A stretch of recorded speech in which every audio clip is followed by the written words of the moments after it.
Hi there, we're here at the Rock Antenne Studios with Airbourne, with Joel and Ryan. It's so good to see you. G'day. Hello. We're here right before you hit the stage tonight in Munich. Mm-hmm. Are you excited? Yeah, very excited. The whole tour's been really good so far, and people are always leaving the venues all smiling, and so it's a good night of rock. That's a good night of rock. It's really nice. I think the lineup is pretty amazing. Anyway, I think you're gonna set this house on fire before Volbeat's on stage, or is it? Are the audience is the audience excited for you too? Or yeah, I mean, it's we're still supporting. We're still a supporting act, but we've found that there's a good number of people in the crowd that know of the band, that are fans of the band. So it's been a really good tour that way. It's been a great way to warm up for Volbeat, to get that response. So by the time Volbeat hits the stage, we've got the whole arena's ready. Yeah. Are there any rituals that you do before the show, or how do you prepare for the show? No, we just sort of just go. Well, tonight I'll probably have a nap as I'm pretty tired, but have a pre-nap. Yeah. Other than that, it's just usual. We don't really do much. Really. No, we don't do the huddle thing. We don't do 1, 2, 3, go. We don't do any of that. We just sort of just go. Shit, better get on stage, and then that's kind of it. Get up there and do it. Have a beer before? Sometimes. Oh yeah, sometimes a drink can help sort of loosen the nerves a bit. It's so good. I'm so excited. I mean, I told you before, I haven't seen you live before, and everyone keeps telling me that you're like one of the best bands live. And is it? Do you? I think I've read somewhere that you're not allowed to climb the stage anymore. Look, I mean, it's not just whenever we go, usually someone will tell me, hey, we know who you are, but if they don't, then I go for it. But for example, the stage tonight, there's nothing to climb. So often the case is modern staging has become, I trust me, I know now how staging has progressed over the years, because I'm always looking to climb it, and the stage tonight doesn't have anything to climb. So okay, well, we'll see you. So wait till next time. After you've took the nap, because yeah. You're taking a nap and then you're gonna freak out tonight. I'm excited. Really good. So going back in time to your beginnings, I think it's really cool that you started out as Airbourne, and only 3 years later you were supporting bands like Motorhead, Motley Crue, the Rolling Stones, which is the Rolling Stones as support. Yeah. How did that feel, and how did that come together so early at that stage? Just a bit of luck, I guess. Yeah, a little bit of luck. When my first gig was when I was 13. We supported the Stones around when I was 19 or 20. So we've been touring around regional Victoria, Australia for quite a long time. And then we moved to Melbourne into a band house, all 4 of us living together, which was interesting. And our demo that we had managed to get to Keith Richards or something. And then from there it's grown. Yeah, little things like that, you just end up in the right place at the right time. And then all the rest of it is just a shitload of hard work, basically. And you still miss out on opportunities too, but we've been lucky enough to get a few good ones. You can't, the Rolling Stones, that's once in a lifetime. I think even before that gig, we were down at the venue having a nap. We were. We're like dogs, or cats. They sit around in the afternoon just sleeping all the time, and then when they get up, then they just go crazy. Yeah. That's kind of the way we work. Pretty much what happens. Very good. So, but actually the sad thing is that all these great bands, like the Rolling Stones or Motley Crue's rock and roll history already, Motorhead, may Lucifer rest Lemmy's soul, they're all more or less rock and roll history now. And do you think that you could succeed these bands or take the reins? I don't think anyone would take the reins of those bands, because you'll never be able to replace a Motorhead or an AC/DC or a Motley Crue or anything like that. But in terms of rock and roll, we'll definitely be working our asses off. Yeah. I mean, the sound is pretty much like the old bands. You've heard it more than a million times that you sound like AC/DC. I know that, so I won't talk about that. But I think you could actually take the reins. Well, we'll have a few naps and then we'll see how we go. Have a few naps and then all right, whatever. Is it the new album Breaking Out of Hell? It's your most successful by now. I think a top 3 in Germany, Austria, top 10 in the UK. Yeah, which is really cool. How did that album come together? Well, we recorded in Australia. Our first album that we've recorded in Australia with Bob Marlett, who did our first album, and with Mike Fraser, who engineered this one. He actually mixed our second one, and this one he engineered and mixed. So a great team, and they never worked together before until the first time with us out in Australia. So literally, they flew them out to Australia. 2 months. 2 months, and we just got to work in a studio called Sing Sing, which is going to be knocked down before the end of the year. But yeah, other than, it was a really good experience to be able to do it at home with those two legends. Did you Breaking Out of Hell? What is the album title about? When if you're having a hard time or going through a hard patch of life, or just having you just that shit's when you're having a shit time, you just need to get out. And it's just that fist that just fucking punches through, and you get out of it. It's not like hell with demons and pitchforks. It's if you're going through hell to get to the other side. To have a nap and then rock out. Yeah. Really good. There's the song "When I Drink, I Go Crazy," and I was thinking, like, how do these songs come together? Do you actually describe things that happen to you, or? Well, that song was actually written because we went out on the town one night, and one of the verses is standing drunk in the middle of the road, directing traffic like a ninja, which is the best way it was described of what Joel was doing in the middle of the street in Melbourne The night before. And then he came up with the title that morning when he was hungover, and sort of all came together.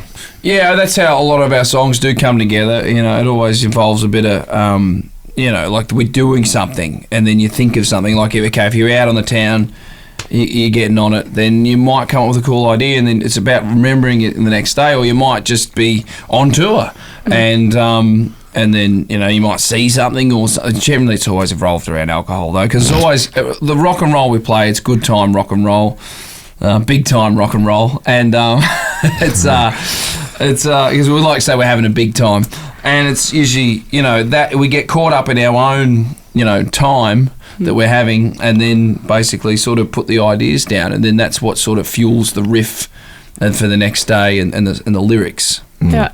So you're working so hard and you're touring so much. You're like always on tour, and then you drink so much too. What goes on your rider? We get depends really. What territory? We got the Philips draft system, so it's you can buy them here in Germany. They take the perfect draft 6 litre kegs, so we get 6 of those on our rider. So it's about 36 litres of beer.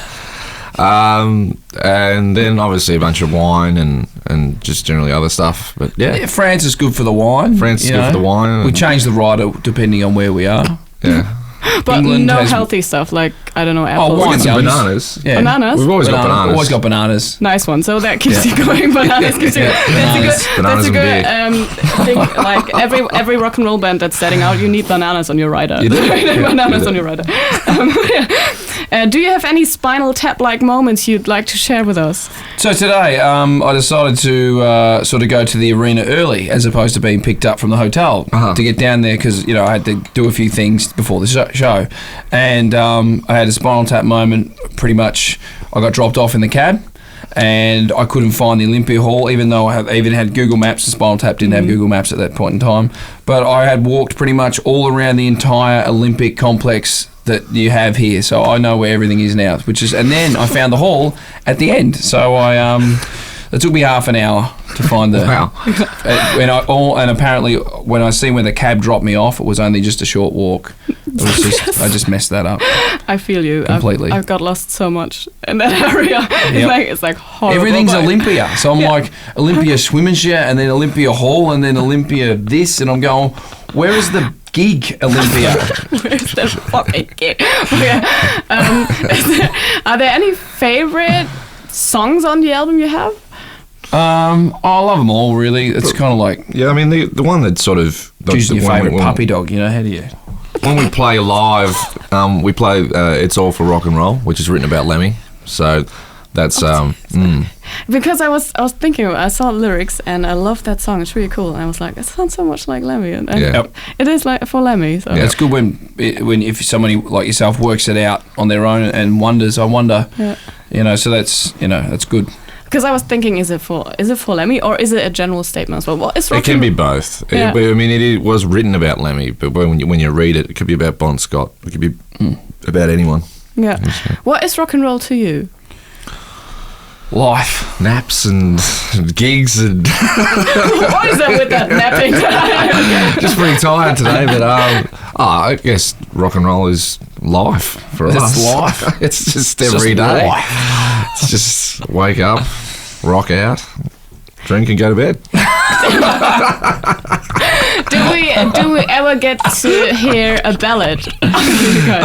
Oh, look, it's probably not going to happen. But it depends though, like, because our idea of a ballad is still what other people would say that's still not a ballad. Because we thought on our second record, Bottom of the Well, we're like, oh, this is ballad-esque. It's a bit slower. But then they were like, no, a ballad has to have certain things going on, and we're not that lovey-dovey band that's going to go, writing songs like that. So I don't know. It's not really going to happen, I don't think.